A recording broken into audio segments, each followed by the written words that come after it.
Good evening, everyone. Welcome to the regular meeting for the Daly City Library Board of Trustees for September 17th, 2019. I call this meeting to order. Shall we stand and say the Pledge of Allegiance?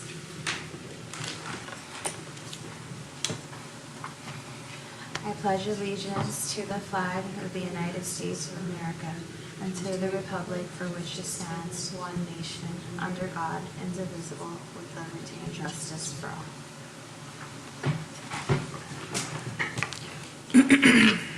May we have roll call, please?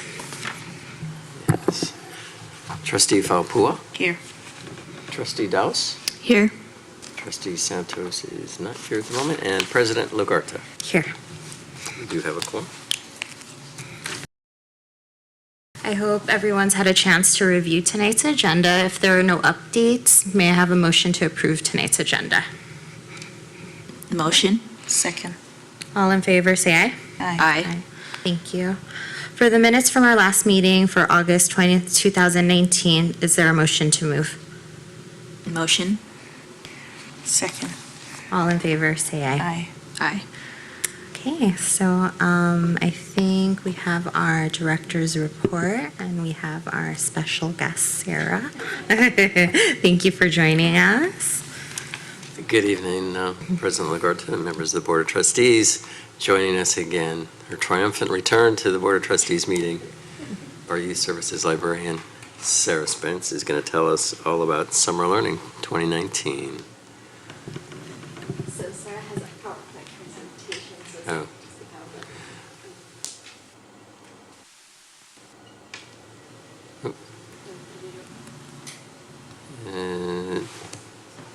Looked like it was going to try. There we go. Yeah. Now, Sarah Spence is going to take it. Okay. I'm going to tell you about our summer learning program. So this has been for all ages, I think the last couple years, but we really wanted to make sure that everyone understood summer learning is for all ages. And so I was on the committee with members from the PLS Youth Committee, San Mateo County system, and we decided instead of having different reading logs like we've done in the past, we just wanted to have one reading log so that it was very clear that it was for everyone. So the rules this year were the same, kind of the same as what it's been. Read for 20 minutes at a time. You can color in a little wheel or cross it off if you don't want to color. A total of 10 hours, complete 6 activities. So we really wanted specifically kids to be doing things other than watching TV or playing video games. So anything outside, any kinds of games, that would count. And then they can return their log or show their online badge. So that was another option this year, was being able to participate online. So they could come in and show us that they received a badge for completing the log. So we had a lot of prizes this year. So for under 18, they got to choose a book just for signing up. And then for completing, they get a raffle ticket for a $1,000 scholarship. And then I wrote letters. So I got some In-N-Out burger coupons, or not coupons, I guess they're coupons. Vouchers, yeah. And Baskin Robbins also gave us some for ice cream. So they either got a choice of one of those, and then they got a second book. So that was for 18 and under. For adults, we decided to do 3 raffles, so 1 per month, and we collected the raffles for the adults that participated and completed, and the winners would get a library tote bag, a Target gift card, and then Nothing Bundt Cake gave us some vouchers as well, so they got a little voucher for that. So before we even technically started, we were out doing outreach.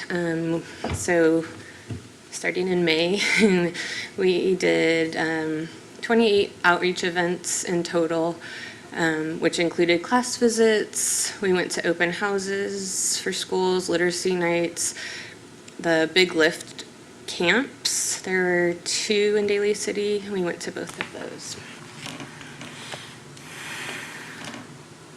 So there were also community events. So we went to the Junior Giants sign up. Was it the sign up?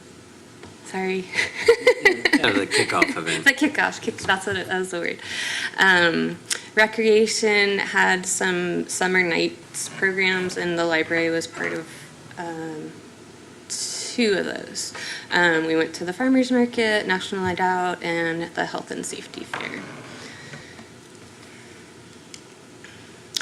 We included something that we started last year, and we called it the bonus challenge card. So this is just another incentive for, this is specifically for 18 and under. So it's for kids to do a little bit extra in addition to the reading log. So in order to complete the bonus challenge, you have to get 6 stamps.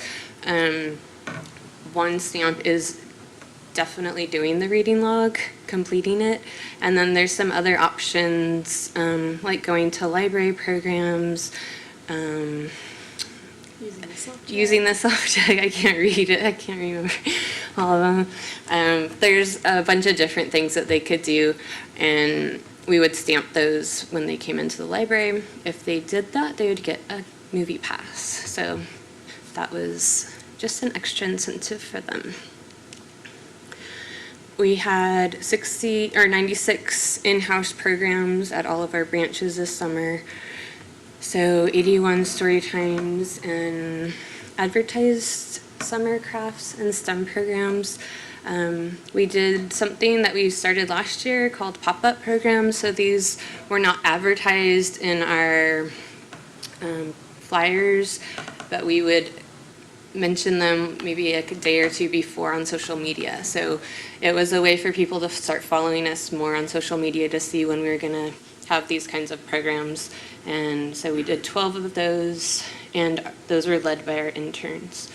We had 4 performers this year, so that was 1 more than last year. We had a magic show, music, the Bay Area Discovery Museum came, and then we had a really cool animal show. That snake. So we were really lucky this year. We had 4 summer interns. 3 of them were from San Mateo County. So Jonathan was able to work for San Mateo County and Daly City, so almost full time. And then we had 2 other teens as interns. And then we were very, very lucky to have a library school student from San Jose State. And she was awesome. I loved having her. So we couldn't have done this without having them, for sure. So San Mateo County, they did provide us the 3 interns. That's Jonathan pretending to take out the books. Those are the books we took out to the Big Lift schools. So they provided us with 8,600 books from Scholastic, and then we also purchased another, I think, about 1,500 just from Daly City. We purchased extra.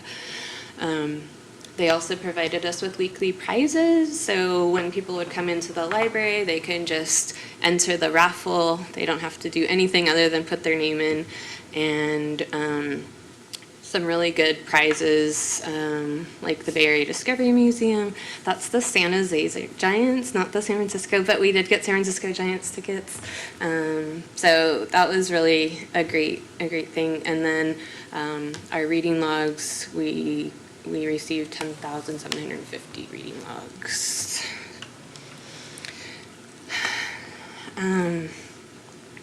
So summer learning, okay. So we had 6,030 youth and adults participate this year. 453 completed. And then the bonus challenge cards, we had 191 youth finish. So here's a breakdown. Our numbers are kind of, they went down a bit.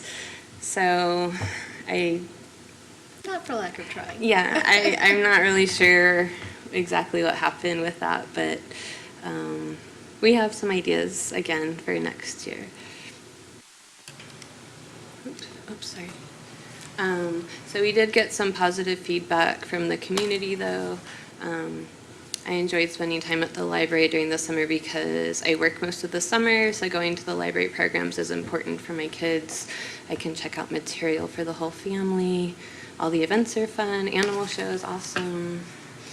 And was there another? Sorry. Oh, okay.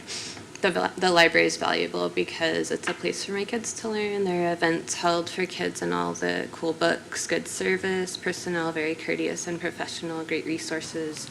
Summer reading program is fun. And we just saw that. And then these are just some more pictures from our events. So that's all. So yeah, I mean, I'm not super happy with the numbers, of course, but I think we have ideas for next year, specifically to work closely with recreation, especially the camp that's right next to us in Ceremony. It's hard to be able to work on getting the numbers up when I'm also doing all the programming, and we just don't have the staff, and so I want to do that. I really care about the numbers, specifically the completion numbers, which is what I said last year, but it's just very tough to get them to come in and complete the reading over the summer, and then our reading program finishes after school starts, so it's very hard to get in touch with the schools, because they only have been in school for like a week, and then I'm trying to convince them to tell their kids to bring the reading logs back. So I have to just continue to to work on ideas and things like that.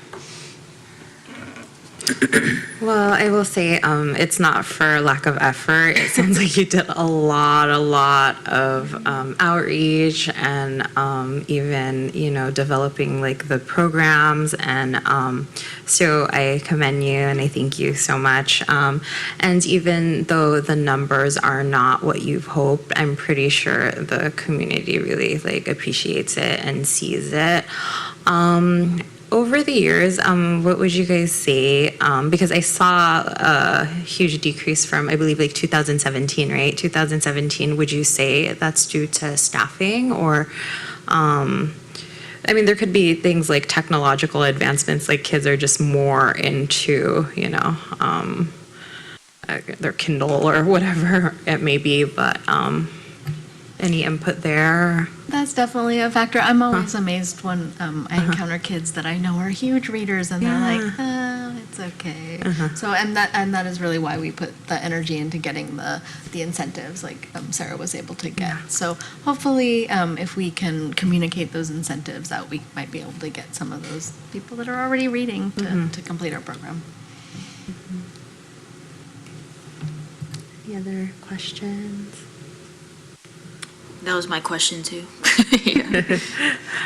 It'd be interesting too. 2020 is a census year. I'm kind of curious where our student population is, if it's growing, if it's staying the same, and maybe some of our school district folks might have a finger on the pulse of the student population out there. But I will tell you, our Junior Giants program, which is free and always wildly popular, has had about the same kind of A little bit of a decreases decline, in the yeah. last 2 years. So Okay. yeah, I'm wondering, kids are finding other things to do, or maybe there's not as many kids, I'm not quite sure, but. Well, they're very structured programs that don't have really any room to add other activities. I think it's also has to do with who's taking care of the kids. You know, a lot of parents are both working, and some of them are probably grandparents that probably don't have transportation to bring them to wherever the events are at. In Bayshore School District, I would say that our enrollment went up for students. However, and the other beauty about it too, we have the new Outlook, the buildings that we are on Martin Street. There's going to be 71 units, single-family homes there. So it's going to grow. But I wondered if there's a way, and I know that you mentioned, Sarah, that you just hope that the school, because if you really think about it, it's all the dots connecting together, you know. So, like, I can come to my board, to the school district, and even to the superintendent and the principal for the future. How can we make this happen? Maybe introduce it. I don't know, and I'm not sure how many of the Bayshore community was aware of all these events. If they never go to the library, they will never get the memo. So maybe, I don't know if it was distributed out to the schools to put it in their package, or, you know, for maybe a call out to the schools. Hey, by the way, we have this program coming up, really fantastic. It's beautiful. I wish my kids were, you know, it happened when my kids were young. So maybe there's a way that we can tap into that. Like a marketing in the Wednesday folder, because Yeah. I get a lot of And it's all about different networking, activities. yeah. And then there'll even be like a sign-up sheet where you would turn in to like the teacher, and the teacher could help like facilitate whatever activity was going on. So that might be an idea. And, you know, as it pertains to like partnerships, do we have any like ideas with possibly like, you know, connecting recreation? Because I will tell you that Robin, my daughter, attends, you know, the recreation daycare at with Daly City Parks and Recs. She's at usually like the Larcom room, and then but very little of the activities have to do with like spending time like reading, right? A lot of it is like a lot of like movies and like activities of It such. is actually something we talked about towards the end of Yeah. the summer session, in doing it in a manageable way. In the past, we used Gellert Park as an example. It overwhelms the library when 60 kids come in. Yeah, that's what I was thinking too. The So we huge, come up with yeah, a more thoughtful way of maybe bringing small groups in. smaller groups. And the Westlake Library is within walking distance of Westlake Park. and Westlake they Park, do- yeah. They do walking field trips around too. So it's something we'll put a little more energy and effort in when we enter this coming summer, 2020. What some of the community members in Bayshore were mentioning is that they feel like most of the events are over on this side. You know, so if anybody that doesn't have any source of transportation, they won't be able to make it on this side for those summer events. We have sat down and met with our superintendent, myself, the Parks and Recs, and the Boys and Girls Club. And we had a meeting of how can we come together to make that accessible to the other community members. So we're talking about maybe having a shuttle, a van that the Boys and Girls Club can provide to maybe transport the children over on this side. So those are some of the things that we were planning to, because they always feel like they're the adopted child, I'm pretty sure.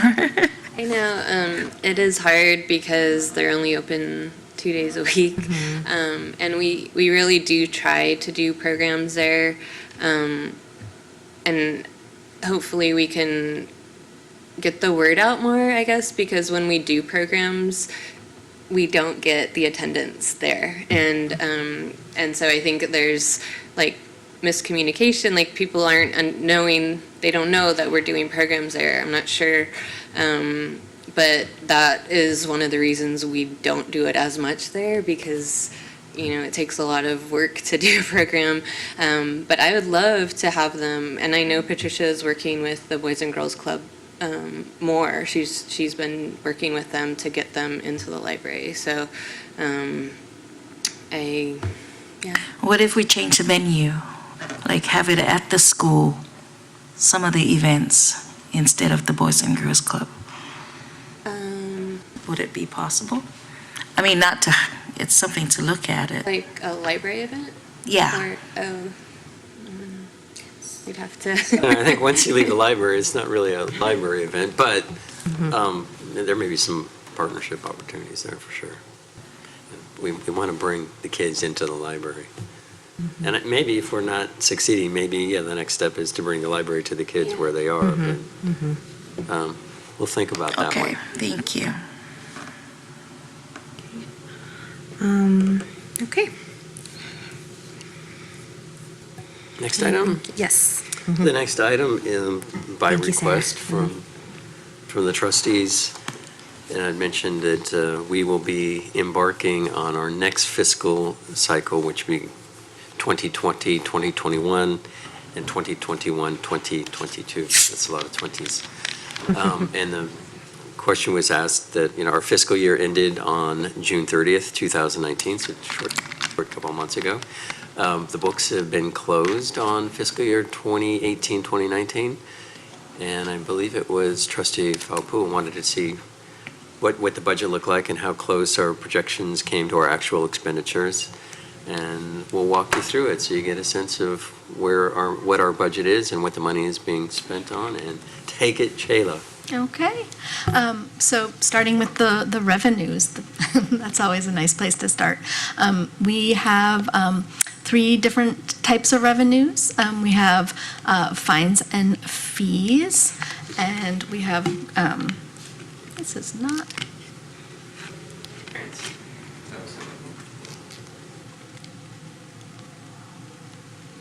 that's annoying. Yes, we do. Bring it up. Anyway, we have fines and fees. We have generous grants from wonderful organizations like the Daly City Public Library Associates. And we have a payment that actually comes from the county. And there we go. The fines and fees are obviously late fines, but also charges for lost or damaged materials. We do, if things go unpaid, if they're over a certain amount, we do send things off to a collection agency, and there's fees for that. And then we also still charge for replacement cards. And the revenue in this category was quite a bit under what we projected, because we projected in a whole different environment. And since then, there's been a lot of changes in the way libraries are looking at fines and how they affect their communities. And specifically, the San Mateo County Library made a lot of changes. A lot of the materials that our library users check out are from the county, and so the county's rules would apply to those materials, and if they're not accruing fines, you'll see that come in a lot under. And then grants, we received $40,000 in grants from the DCPLA and $5,000 from the Thelma Dolger Charitable Trust. This one is always just going to be a match because we adjust the budget to what we receive, since we can't predict it in the future. In addition to those $40,000 in grants, we also occasionally receive, usually from the state library and places like that, grants where we're just reimbursed for costs. So in the last year, I think we had bilingual books we were reimbursed for bilingual books, and this won't show up because it's just a reimbursement of funds. Dia de los Niños, we got some funds to host that program for kids. And then also that animal show. One of the 4 programs, we were able to do an additional program because the Association of Children's Librarians made a grant through our catalogers. So those kinds of things also add in there. And then the County of San Mateo writes us a check every year. There's an agreement, a longstanding agreement. It predates me. I'm not sure how far back it goes, between the city and the San Mateo County Library Joint Powers Authority. Daly City Public Library provides library services to the residents of Colma and unincorporated Broadmoor, and so that little piece of the property tax that would go to libraries, we get that from those properties, and as they have become much more valuable, the revenues have increased, so we actually receive more revenue in that category than we budgeted by about 10%. And the expenditures. So here's an overview, and you can see the vast majority of it is salaries and benefits. These are just kind of the categories that finance uses to separate out our different costs, and I'll go through them one by one. So salaries and benefits, obviously it's the salaries for our full-time staff as well as the wages for all of our hourly staff. We have hourly library aides, and they help us at providing public service at the front desk and also processing materials, and then we also have pages that put things back on the shelves. We have pension payments that have to be made per our agreement with CalPERS. For the hourly staff, we Social Security. For all staff, of course, there's Medicare because that's just a thing. Workers' compensation insurance and medical benefits for the full-time staff that have benefits. So that one adds up to definitely the largest share of our costs. Services and supplies, this is the kind of the broad category. Contractual services is a huge chunk of that. And these are things that we don't have a huge amount of control over. A big one would be the Peninsula Library System. We're part of the system, and each library pays in up their share based on a formula that is related to your budget per capita, your actual population, the number of computers you have, various things like that. And so we are helping to support the cost of maintaining all the servers, the integrated library platform, which is our big database that does all the checking in, checking out the patrons, the catalog, all of that. And then another $189,970 was spent on materials for the collection. So this is books, periodicals, audiovisual materials, so that'd be DVDs, books on CD, music CDs, all things going into the collection. And that figure includes grant funds. We received 2 grants for materials from DCPLA last fiscal year. And then also included in services and supplies are our subscription fees. These are our research databases, as well as ebooks. That's actually probably the largest chunk is the ebooks, and of course our most recently introduced services, the e-magazines and the streaming video that Cole was here to show you. So most of this are things that we have subscribed to as part of our membership in PLS, and the cost for this again is divvied up amongst the libraries by that formula. So our costs are actually fairly modest. And then, as I mentioned, the grant-funded purchases. So the big grant that was made to us by DCPLA last year was actually in two pieces, was for the Wi-Fi hotspots and the Chromebooks. Those are circulating like hotcakes, as they say, very popular. We also received funds to replace a couple of our really aging early literacy computer stations for preschoolers. They're a big draw as well.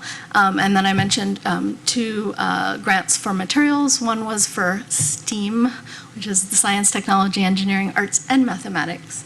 I think that's fairly comprehensive. And then also a special grant just for graphic novels. We do, of course, in the budget have money for graphic novels, but this grant allowed us to expand that and kind of get a little more innovative with what we were purchasing to really make sure it was an established collection. Program costs, this is actually just a little tiny chunk of it, and it's things that are purchased for the story times, the shaker eggs, they're small things. The supplies for all of those programs that we do, especially the after-school programs, what they do at the Zone at Westlake or the Idea Labs at Saramani. And then the performers for summer learning, excluding the animals, but, you know, we had the Bay Area Discovery Museum, and we had a singer come in. And then also the additional books that we purchase, that came out of this budget. And that we were spot on with that one because we just stopped shopping when we ran out of money. That one's easy. And then other charges. Other charges is the professional development and training, the professional journals, and the credit card processing fees. I'm not sure why those get lumped together. We actually underspent on professional development and training because with the staffing levels being what they are, it's just difficult for people to leave and go to training events.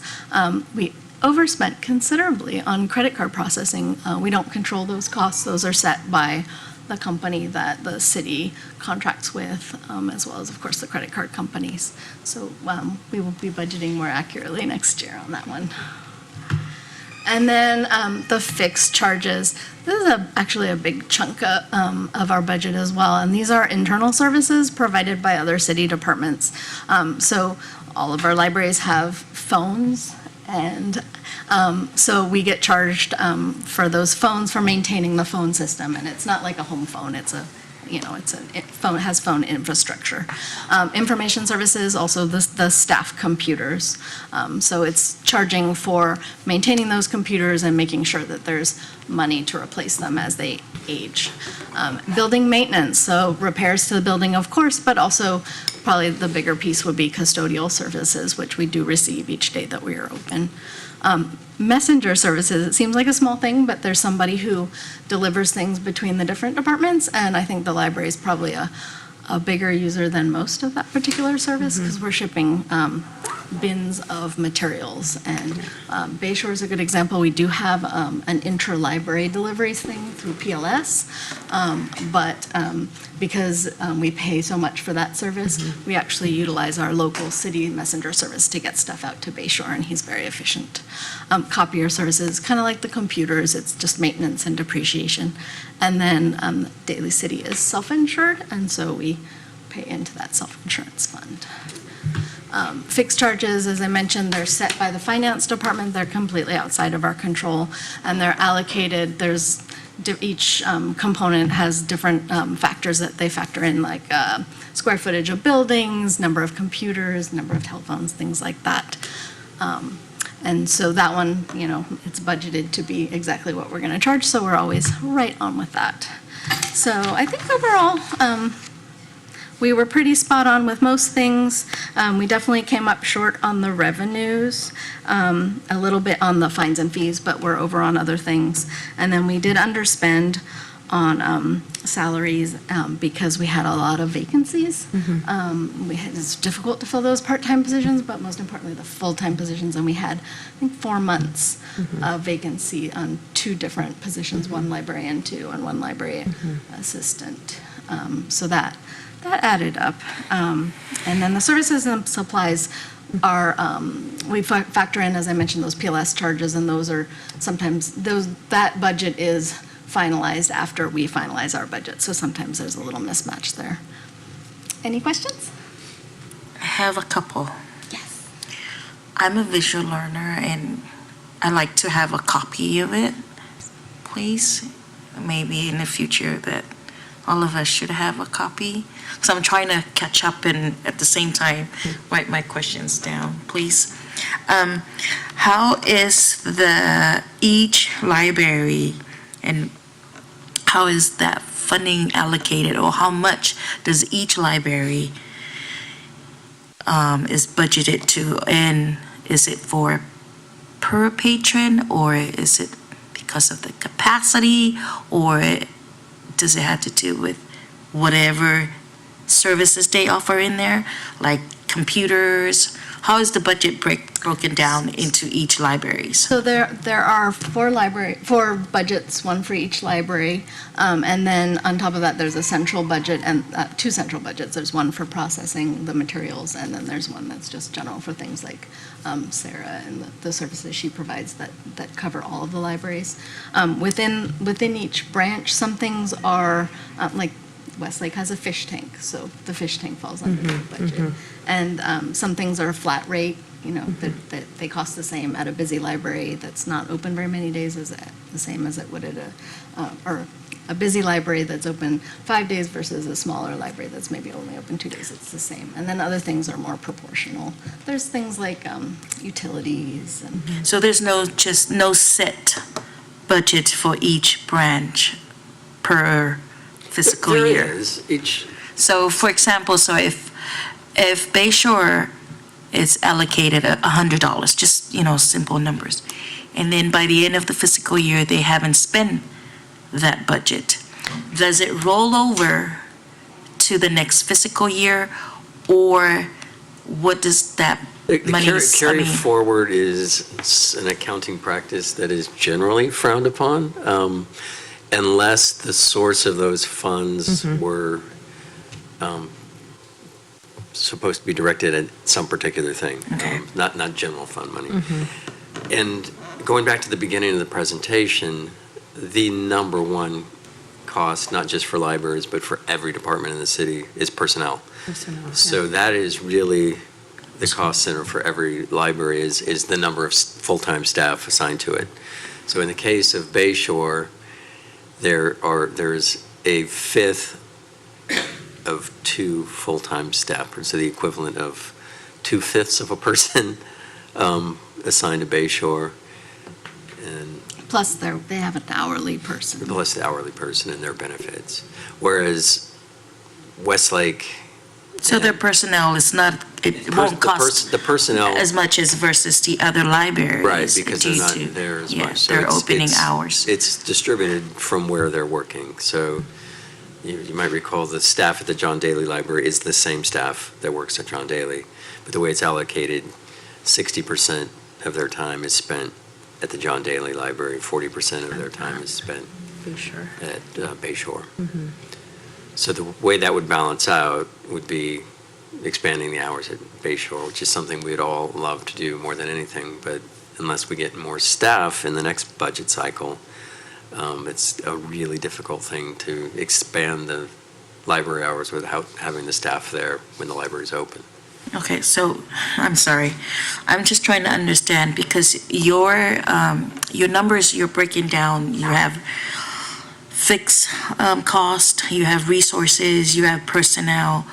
So my understanding, Mr. Conan, that if they run out of personnel funds, or for the budget that is allocate just for that, they will tap into resources? Or where would they I pull would like those to costs? think we in? are incredibly frugal and responsible and don't overspend, especially in personnel, because it's based on what should reflect reality. In the case for this fiscal year, we were in $47,000 of our target. We actually came under, and as Chayla explained, the reason we were a little bit under is because we did have some full-time vacancies. And it's kind of a built-in mechanism to not overspend on personnel, because it matches the open hours and the staff assigned. So that's one thing we can project pretty accurately where it should be based on, we know what the salaries are, we know the people assigned to the various libraries. So if there was nothing to be fixed at a library, for example, if there's nothing to be fixed like maintenance and any major any of the fixed cost will go to within that I hear year, it, okay. then, does If the there's- next year rolls in, does it double the cost? That is a great question. No. For major things, and I will use the Westlake Library as an example. It's hard to imagine because it seems so new to me, but it's not really. It's been over 15 years since the renovation, probably closer to 20 years since it was renovated. The HVAC system failing. So the cost of replacing the HVAC system, I think one would be 80,000-ish, in that ballpark. They don't get assessed $80,000 for that. That's a separate budget. It doesn't come out of the operating budget, it comes out of a capital budget. And the capital budget is also on a 2-year cycle, and there's a team of people that do their very best to try to project preventive maintenance things, Yeah. so that if we know, like, an HVAC system is coming to the end of its life, or the roof of a building is coming to, so those things are really expensive. They're not built into the operating budget, they're in a separate budget, the capital budget. Does that make sense? I don't know. I do, I get that part.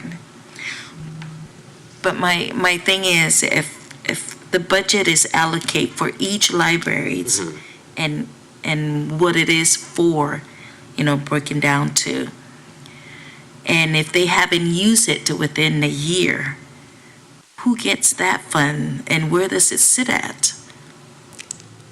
The fund balances go away. Does at it the go end of back into the general the fund? Yeah, budget? general I fund. mean, to the bucket? Yes, it doesn't carry, like I said. it's So it doesn't very- carry over. There are very few funds that if we don't spend, It doesn't roll over. that we can carry. Nothing rolls over automatically. We'd have to put in a Yeah. request for a carry forward. And like I said, it's generally restricted to, I'll use an example because we just did it. We have outside contributions to support cultural arts programs. If we don't spend all those funds were intended for a very specific Allocated for that, purpose. yeah. If we didn't spend all of them, we can carry take that it back. forward and spend them in the next fiscal year for the same reason, for the same purpose. We can't then carry them forward and spend them for personnel somewhere. It's got to be, Right. those restricted funds should go towards what they were intended. Is there any way that that we can get like each library and each budget Absolutely. broken down? I would like to see those numbers if it's okay, if it's Yes, possible. absolutely. And then how is the 40,000 from our dear DCPA broken down, and what does it allocates to?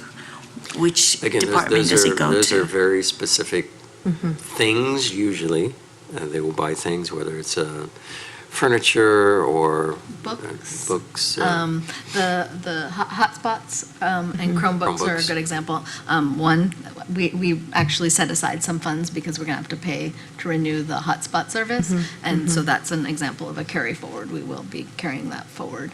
And those, we bought a certain number, as many as we could with the money that they gave us. And then they were divided amongst the different libraries based on what we estimated would be the demand. And then knowing that if the demand was different from what we expected it to be, that we can always just shift stuff around. And the same thing with the graphic novels or the STEAM books. We purchase, and things tend to be fairly proportional. You need to buy materials with the amount of space for the shelving for books in mind, what the likely demand is at each location. And so they tend to be proportionally,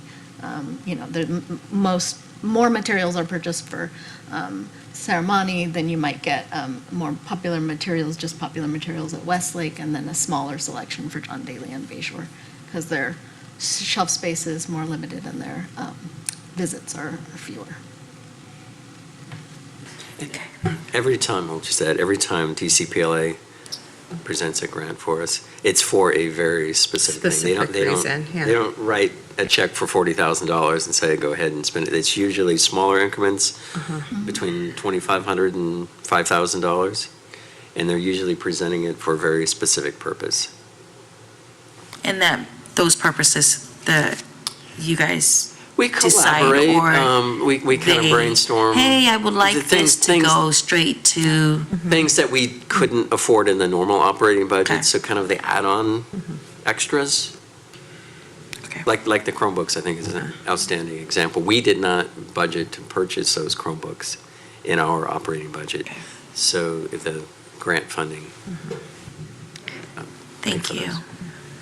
Because I do know that with DCPLA, when they are applying for grants, because they've applied for grants with Wells Fargo, it's for like a specific reason, like children's books, 3 to 5, or, graphic novels and things to that.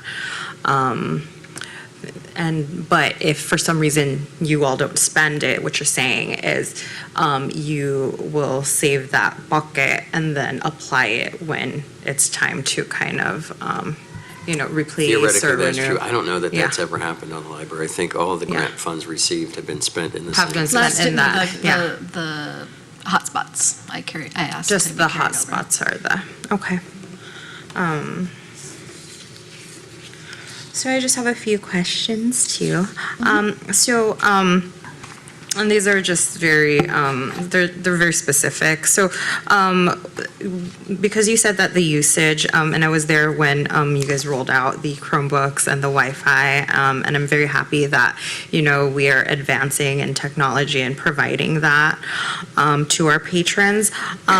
You're planning to get more. Is it based on specific libraries or more for each? Well, we have to, we paid for 1 year of service for our hotspots, so we have to re-up that. So that funds were just purposefully set aside for that. And then we also set aside some funds for replacing things as they break the hotspots. All right. So to be And fragile. maintenance. But if there are additional funds left over after that, we will definitely look at increasing at those, for those branches where they're frequently running out, that they don't have any available. Do Okay. Bay Shore have Does those? Bay Shore, yeah, that's what I was gonna ask. Do all 4 have? Oh, yes, Yeah, yes, okay. yeah. Okay. Yeah. And they have been wildly popular with Popular, patrons and yeah. really That's good. like the idea of having the hotspot and the Chromebook. They can take it home to their home where they don't have to stay in the library. And it's especially useful in Bay Shore. So those days when the library's not open, they can still have the Chromebook at home with the hotspot and have internet access, which is what it was intended to do. So it's working as planned. Thank you. And then you said that, when you were mentioning, staffing, what is the status of our current, staffing situation? Are we, at capacity for FTE, full-time employees? I don't. We have one position that we're still working on filling, and we hope that we are extremely close within weeks. Within weeks, okay. A library assistant position. Nice. But yes, then we'll be at full capacity, which is a small number of full-time staff for a library of our, a system that has 4 libraries. And then will that be like a floating type of employee, where they work at 2? Or? No, this is, this person's being hired to fill a vacancy that was created when Paul David left Okay. us. Okay, so specifically for John Daly and John Bay Shore. Daly. Okay, all right. Thank you. And then I did have one more question. So I know that Teresa brought up, the budget, and you all prepared this for us, and we really appreciate that. But when are budgets looked at and then reviewed to see if there's ways that we can cut costs on things that are controlled? Let me take that. Constantly reviewed, but so we do a 2-year budget in Daly City, and we just closed the books on the last fiscal year, and it's so the current fiscal year we're in now, so it would be 2019, 2020. They take a month by month look across the city and do a real hard look at mid-year to see if any budget adjustments need to be made. And that's usually if there's a pretty big deviation from what was projected, either the spending level is way below what was anticipated, or if it's way over. And part of that is trying to figure out, okay, did we miscalculate this, or did it cost, say the fuel costs went through the roof, and they, budgeted $150,000 for fuel, and halfway into the year they're already at 98,000. They'll do the math and do the projections and then try to find out what needs to be adjusted, and if with staying within the parameters of the resource, we don't overspend. Unlike the federal government, we are legally bound to spend within our means. But that's looked at usually in January and February is the mid-year review. At the same time, we've already had our first meeting for the next 2-year cycle. We had a meeting last week, and we'll have another one next week to try to lay the groundwork. And I will say, I've been here for 23 years, and probably the last 10 or 12 years, those meetings have been very difficult because it's been the meetings where we've been given targets to reduce our budget. The good news is, I think I can share it publicly, is that it looks like the Daly City is stable, and we are not starting the budget process with a target to cut. Which might not sound like a big deal, but to staff it's a big deal. It's definitely a big deal because the last 10 or 12 years. Yeah. And if you remember, the presentation I've done in the past, where you just saw staff shrinking and shrinking and shrinking to where it is today. So it's not shrinking anymore. And, I'm hoping that we can all advocate to try to restore some of those positions that have been eliminated in the last 10 years. Thank you. So that process just started last week, and a lot of it is kind of setting the ground rules and setting the schedule. The number parts will probably start getting flushed out between February and April, maybe even a little bit earlier than that, with the intent of keeping the council appraised of what's going on and hoping to have an adopted budget in May of 2020, and that would be for fiscal years 2020, 2021, and 2021, 2022. I don't like saying that. We got to come up with a shortcut for that. But for the next two fiscal years. Again, the fiscal year of Daly City, it starts July 1 and goes through June 30th the following year. So we are not quite 3 months in, July, August, not quite 3 months in. So we're in the first quarter of the current fiscal year. Joseph, are there any is there any like goal setting process around the next budget development cycle? And is there opportunity for us to kind of see what are some targeted investments or targeted goals for this next budgeting cycle around the library? I don't know. I guess that's a process question more so. Like, is there any like goal setting? And is the question related to the library's budget or the city's? Yeah, the library's budget. Yes, the library isn't investing funds as much as we are spending them. But that we can, I like that we can like review. I'm just curious if there's like something we can weigh in on. We have for years, we have set goals and the buzz of the performance measures. The direction we actually got, I almost fell out of my chair last week, is not to spend a lot of time focusing on performance measures. Specifically, those are number-driven things, but more on the big picture objectives. So I suppose, as those start to come out, we'll definitely bring them back to you guys so you can weigh in and maybe influence, what the goals for the libraries would be for the next 2 years. Yeah, that'd be great. And that's all tied to bigger goals set at the city council level. Yeah. So it's generally the way the process has worked. City council sets goals and priorities for the entire city, and then we tie our performance According to those goals, not necessarily setting our own goals, but conforming to the priorities that are set by the city council. It's kind of a cumbersome process. Yeah. It's easier, in my opinion, to break away pieces of it and focus on that. But we are one big city. The budget's all adopted together. What part do we play as far as advocating for our library staff for a boost on their salaries and to make sure that that budget is concrete for them for a while, so that we don't have, because it's a competition. We ask why our staff are leaving and have a turnover. It's because of salaries. So how can we, or what can I do as a trustee to help or to advocate for our staff, for our library staff members? There are 2 parts to my answer. Your role as advocates, I think, is invaluable to the future of the libraries. And each of you or appointed and confirmed by the city council, and hopefully a direct conduit to either an individual council member or all of them, to remind them of how important libraries are to communities, and we can help you with that. There's a ton of studies and literature, talking points that you can use.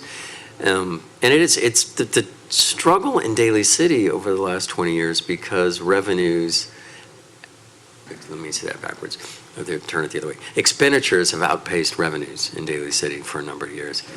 And that means the resources are becoming more scarce, and you have a finite piece of pie, and you've got to cut it. If you imagine you had 12 kids and one pie, and you had your favorite kids that got the bigger piece of pie, that leaves a smaller piece of pie. And not that So I hope that that's not how they break it down.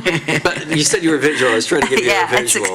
That you can't give pie that's not in the pie tin. You're stuck with the resources you have. And it's a really difficult process to allocate those across all the departments. It's no secret that public safety is hugely important in Daly City, and it's also the most costly operation. And it kind of makes sense because police and fire operate 24 hours a day, 7 days a week. And personnel costs, like every department, that's a huge piece of that pie. We would love to get a couple more full-time positions back. More than one. The other part of your question about the salaries, they're all represented by AFSCME, the full-time, well, I shouldn't say, most of our full-time library staff is represented by AFSCME. They have traditionally fought for the salaries, competitive salaries and fairness and all that stuff. So I don't know that there's a role necessarily for the trustees in that battle, other than being supportive to our wonderful library staff. Thank you. Okay, so, one more question? One small Yeah, question. absolutely. I know we're like getting close, and I apologize. I came late, so I'm like, what is it? Just one comment. Shelley, you mentioned that we did some underspending on salaries for the last cycle. Just curious if whatever we didn't spend on salaries, if that was reallocated to other things.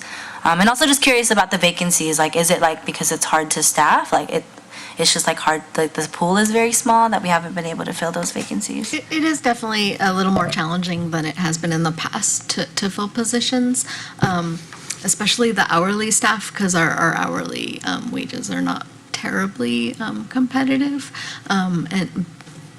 But with the full-time positions, it's civil service, we're a city government, and it just takes a lot of time to go through the process, which has, there's a lot of rules governing that. And so, like I said, we had a 4-month vacancy for a librarian, two, that was Patricia, and a 4-month one for a library assistant. And that we had, as soon as we knew somebody was leaving, we jumped on it, and it just takes the time it takes. It's just a long process. I think, librarians work at libraries, so we're not terribly uncompetitive in that way. There's a limited number of places you can work. It's the hourly staff, I would say, is more of a struggle in terms of attracting staff. I think the other part of your question is the salary savings from having that position vacant. Yeah. It gets reabsorbed into the general fund. We don't carry Oh, we you don't don't get carry to- salary savings forward from year to okay. year. We do, to the degree that we can, backfill with other hourly staff, but they're limited in availability. Go for a as well. retreat. Okay, thank you. I'm sorry. I have one last question, and it's, there was an increase of 10% property taxes this year, or did I get that correct, or? I can't say the property tax increased by 10%. So there is, we don't just serve Daly City. We serve Daly City, Colma, and Broadmoor, our libraries. And through an agreement with the county, a percentage of property tax that they allocate for libraries. And we don't know that percentage. Well, was it 10%? It's a number. I don't off the top of my head, but it's actually different for each community, and it's Oh, just okay. per the agreement. Does And it- in those communities, it's a portion of the property taxes collected for those specific communities. So it's a piece of the county's pie that they share with us. So in that case, it's a pie that doesn't come from this plate, it comes from over here, and they, So a slice That's added to saving. our pie. yes, exactly. Okay. And if you've been following real estate trends in the Bay Area, Yeah. the price of housing is really high right now. So that is one of the good things, if you're not buying a house, it's one of the good benefits for the city, because our revenues as a city are very reliant on sales tax and property tax. Property tax, yeah. And the property tax for the past fiscal year came in much higher than they were projected. Previous, yeah. The problem is, we do have a finite number of houses, and they're not turning over in huge numbers. So we're not seeing, hundreds of Daly City homes sold every month, but the homes that are selling for, I want to say the average was 1.2 million, I believe. Over a million, Average. yeah. Yeah, that's pretty. These are not mansions. So there's no set number for that piece of pie. It It's a- comes and It's a goes. It depends. percentage of the property tax that the county collects for those unincorporated neighborhoods that we serve anatomically. We can dig into that too and see if we can actually Yeah, and it extract the wouldn't, formula. yeah, I mean, it would fluctuate with Okay. the amount of property tax collected, but it's not a terribly volatile. Yeah, it usually doesn't shouldn't fluctuate. drop. It doesn't fluctuate a lot from year to year. Okay. Well, thank you so much. Those were some amazingly great questions. Yeah. Thank you. And thank you for your input. We're learning also, right? Okay, so in the interest of time, I'm actually going to move up an agenda item for the trustees report. I know we have Victoria here to report on behalf of DCPLA. So, hello. Thank you for joining us. Yeah, thank you for having me.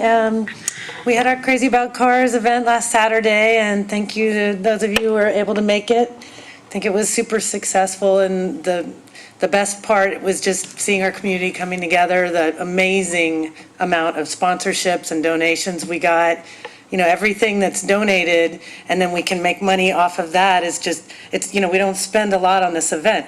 We just rely on the donations from the community. So I don't have the final numbers on that right now yet, because we're still working on it, but I feel really proud of how everybody worked together so hard, and I think it was really fun and successful. So thank you for everything that you guys do, and we'll pay it back to the library and see what we can do with the money that we made. Thank you so much. Thank you so Victoria. much for your Thank you, that was commitment. awesome.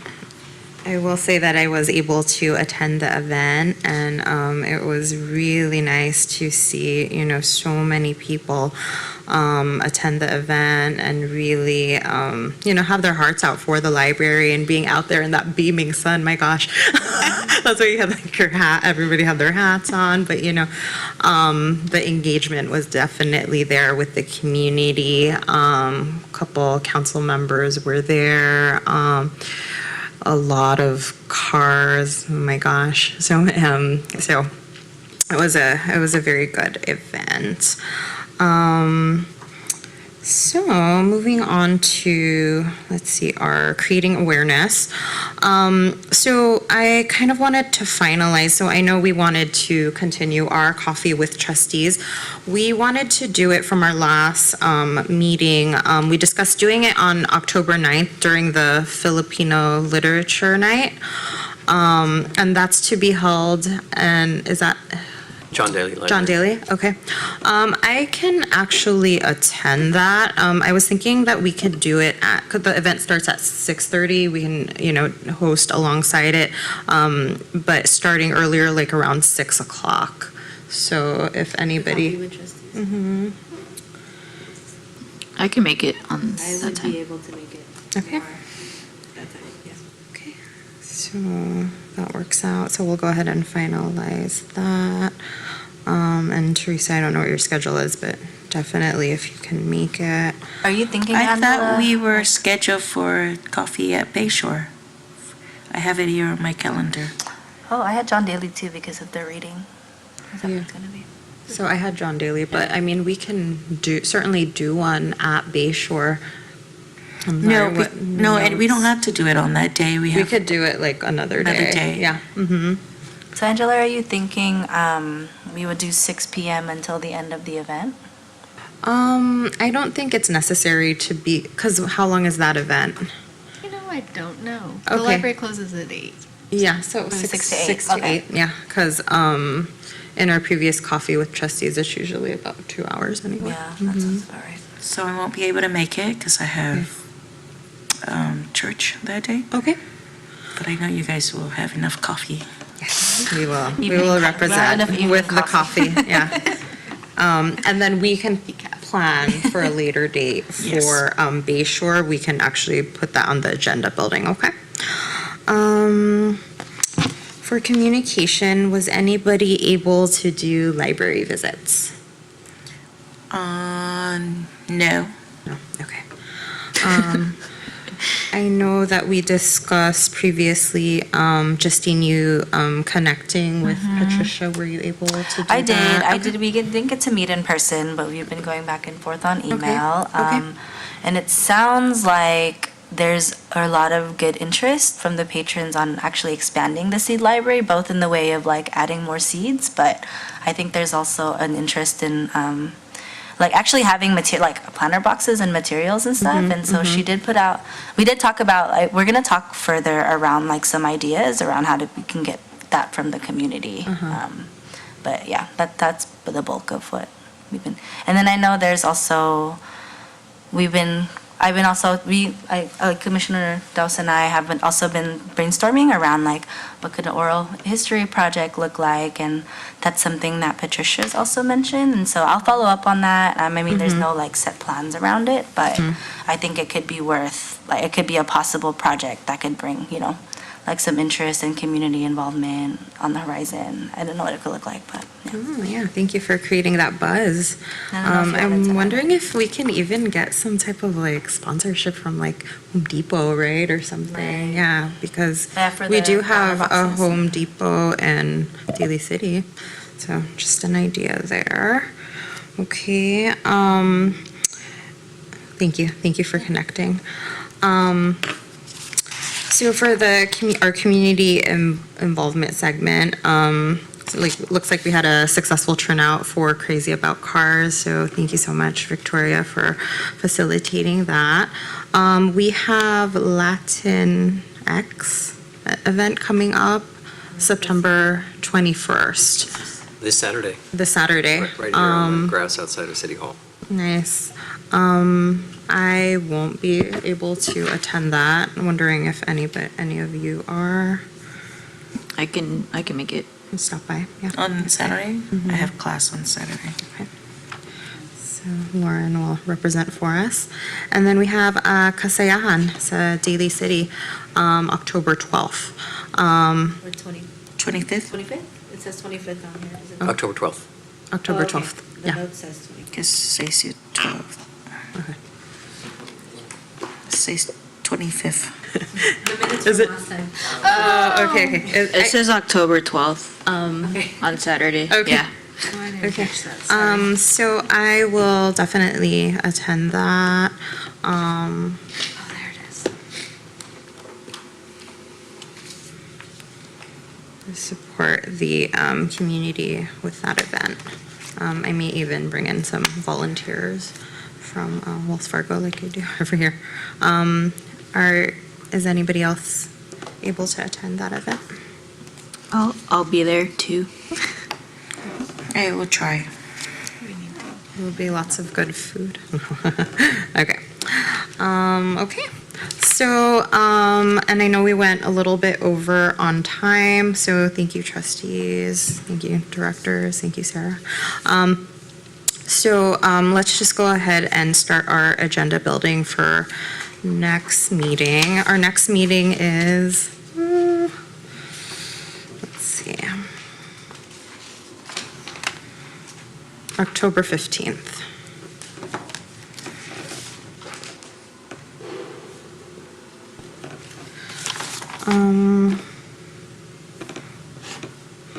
So before our next meeting, I did wanted to share that I will have the opportunity to be meeting with a few council members. So is there anything you all would want to bring to the table so that I can discuss with them when I meet with them on the 23rd, which is next week?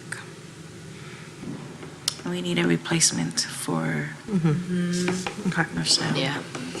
Replacement for Marcel.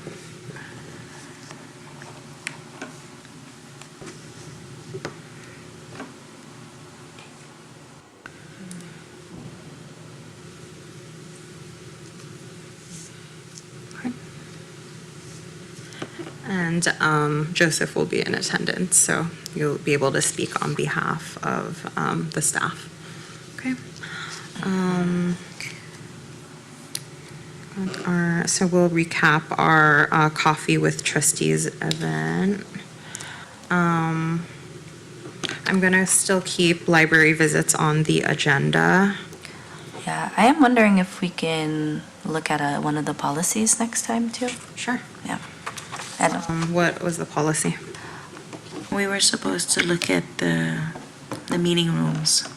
yeah, it's right. Meeting rooms. Meeting room, the community room. Oh, We can do that, and we're also working on an emergency closure policy, one we don't exactly Oh. have right now, Okay. but Oh, can we weigh in on it right? Like, can we review it right now? Or, I mean, at the next meeting, is it ready for yeah, I us to? think Oh, cool. we're going over with management staff on Friday. Friday. So by our next meeting, we should have Cool. something to present to you. Like in the event of like a natural disaster, it would be an example and we're not able Anything out of to the ordinary, facilitate yeah. business. Okay. it's mundane things all the way up to, yeah. So emergency closure will be on the agenda. And then for community involvement, we will just recap some of the events that we'll be attending since those will be after. All right. So any other? There's going to be another event that it's hosted at. This is the first annual Fall Carnival. I'm going to forward to you guys. And it's Bayshore Block Party, Trunk or Treat. And it's on October 26th from 11 to 3. And there's going to be performances, candy giveaway, games, food, jumpy house.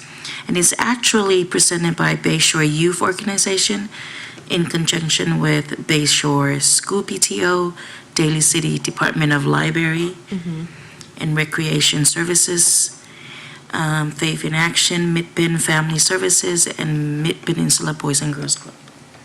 Oh, I may be how can we able support them? to. How can we support? I know, so we need to put our face out there Yeah. on that day. I may be I able to suggest- attend that, yeah. Said it's I'm October gonna 26th. put it, yeah. October the 11 to 26th. 3, right? Yeah, 11 to 3. Is it a Halloween event? Like, are Well, it's kids close gonna to be dressed Halloween, as, like, but, in, like, their it's- costumes? Yeah. Yeah, Oh, they- she's be in school. Oh, it's Saturday.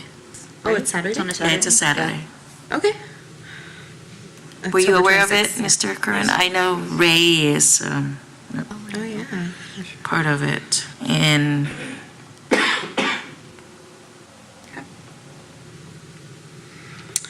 Any other announcements? All right, if there are no further announcements or comments, we'll adjourn this meeting. Thank you. thank you. Thank you.